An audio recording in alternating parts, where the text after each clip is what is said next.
بسم اللہ الرحمن الرحیم۔ السلام علیکم ورحمۃ اللہ وبرکاتہ۔ مجلس اتحاد المسلمین کے مرحوم صدر سالار ملت علیہ الرحمہ کی قیادت میں سب سے پہلے آج سے 17 سال پہلے مجلس اتحاد المسلمین نے اس ایجوکیشن اسکیم کا انعقاد عمل میں لایا، شروعات کی گئی تھی۔ مرحوم قائد نے 2005 میں اسکیم کا آغاز کیا اور اس کا مقصد یہی تھا کہ حکومت کے جو اردو میڈیم کے مدارس ہیں اس میں پڑھنے والے طلباء اور طالبات کو ان کی تعلیم میں اور ان کی تعلیم کو مکمل کرنے کے لیے مرحوم قائد سالار ملت نے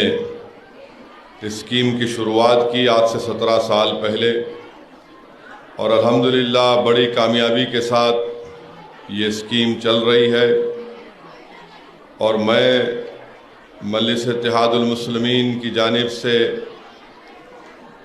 جو عوام جلسہ رحمت العالمین صلی اللہ علیہ وسلم میں اپنا تعاون پیش کرتے ہیں، اور جلسہ رحمت العالمین اور نعتیہ مشاعرے کے بعد اس کے اخراجات ادا کرنے کے بعد جو پیسے بچتے ہیں اس کو مجلس چیریٹیز ایجوکیشن ریلیف ٹرسٹ کے تحت ہر سال ایجوکیشن کٹ دیا جاتا ہے، ایس ایس سی کی امتحان کی فیس دی جاتی ہے، اور ایس ایس سی کے ٹاپرز کو انعامات کیش ایوارڈ دیا جاتا ہے، رقم دی جاتی ہے، اور پھر ہر سال آل ان ون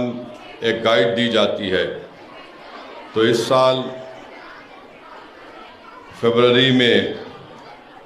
آج آل ان ون گائیڈ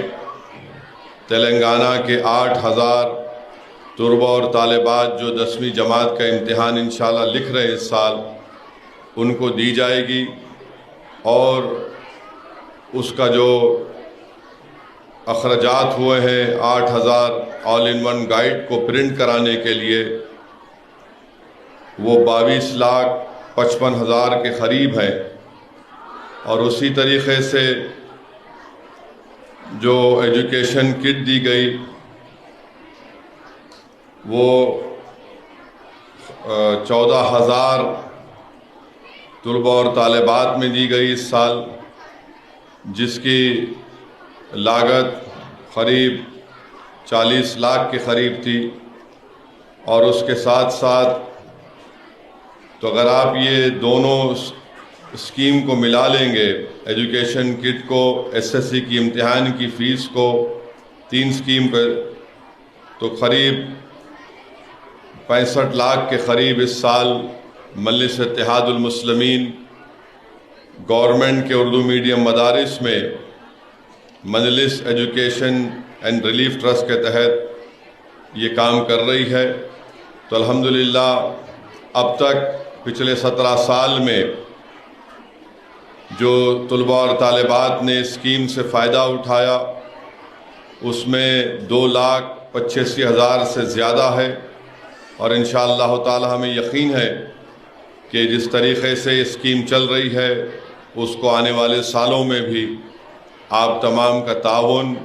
آپ تمام کی مدد اس میں شامل رہے گی۔ تو میں مبارکباد دیتا ہوں تمام ان ذمہ داروں کو جو ہر سال کامیابی کے ساتھ یہ ایجوکیشن کٹ ہو یا پھر آپ کے آل ان ون گائیڈ ہو، اور پھر ایس ایس سی کے ٹاپر ایس ایس سی کی امتحان کی فیس دیتے ہیں، جو ذمہ داران اس کے لیے کام کرتے ہیں، میں ان کا شکریہ ادا کرتا ہوں۔ اور طلباء اور طالبات سے بھی یہ گزارش کرتا ہوں کہ آپ لوگ اس آل ان ون گائیڈ کو استعمال کریے اور پوری کوشش محنت کریے تاکہ اچھے سے اچھا نتیجہ آپ کا آ سکے، کیونکہ ایس ایس سی کے 10ویں جماعت کے بعد پھر آپ کو 11ویں اور 12ویں جماعت میں انٹر کرنا ہے۔ تو میں امید کرتا ہوں، اللہ سے دعا بھی کرتا ہوں کہ آپ لوگ اپنی تعلیم کو جاری رکھیں گے، اور صرف 10ویں جماعت کے بعد تعلیم کو نہیں چھوڑیں گے، خاص طور سے میں گزارش کر رہا ہوں ہمارے بیٹیوں سے کہ وہ اپنی تعلیم کو جاری رکھیں گے، 11ویں اور 12ویں جماعت کو مکمل کریں گے اور پھر گریجویشن کریں گے یا پھر کوئی پروفیشنل کورس اگر ان کو کرنا ہے تو آپ کریے۔ اور جہاں کہیں بھی آپ کو لگتا ہے کہ مجلس اتحاد المسلمین کی آپ کو ضرورت پڑتی ہے تو آپ بلا جھجک بے خوف ہو کر آپ دارالسلام آ کر ہم سے رابطہ کر سکتے ہیں، مجھ سے بات کر سکتے ہیں۔ ہماری بھی کوشش یہی ہے کہ زیادہ سے زیادہ تعداد میں آپ لوگ اپنے زندگی کے خوابوں کو پورا کر سکیں، علم کے میدان میں آپ آگے بڑھیں۔ اور میرا ماننا یہ ہے کہ جب تک مسلمان تعلیم یافتہ نہیں ہوں گے، ہم سے جو ناانصافی کی جاتی ہے ہم اس کا خاتمہ نہیں کر سکتے۔ اگر ہم چاہتے ہیں کہ اس ملک میں جو ہمارا وطن عزیز ہے ہم کو عزت کی نگاہوں سے دیکھا جائے تو یاد رکھیے صرف جذباتی تقاریر سے آپ کو عزت نہیں ملتی۔ آپ کو اگر عزت ملنا ہے تو ہم تمام مسلمانوں کو مل کر اس بات کو ایک عہد لینا ہے کہ ہم اپنی اولاد کو پڑھائیں گے، کوشش کریں گے، اور خاص طور سے ہماری بیٹیوں کو میرا ماننا یہ ہے کہ اگر ماں باپ بچیوں کو ان کی حوصلہ افزائی کرتے رہیں گے، ان کو انکریج کرتے رہیں گے تو یقیناً وہ بچوں سے زیادہ محنت کرتی ہیں اور وہ اپنے زندگی کے خوابوں کو پورا کر سکتی ہیں۔ تو یہ بہت ضروری ہے کہ آنے والے جو مستقبل کے چیلنجز ہیں اس کا اگر ہم کو مقابلہ کرنا ہے تو ہم کو اس نسل کو تیار کرنا ہے، علم کے ذریعے، اچھے کردار کے ذریعے، اچھے تقویٰ کے ذریعے، اور یہ چیزیں جب ان میں پیدا ہوں گی تو ایک طاقتور انسان بنیں گے۔ نہ صرف وہ ملک کو بلکہ وہ مسلمانوں کو، اپنے محلے کو، اپنے شہر کو ایک خوبصورت اور ایک طاقتور جگہ بنائیں گے۔ میں پھر سے تمام اساتذہ کا، ہیڈ ماسٹرز کا شکریہ ادا کرتا ہوں جو اپنا قیمتی وقت نکال کر آج یہاں پر آئے ہیں۔ وآخر الدعوانا الحمدللہ رب العالمین۔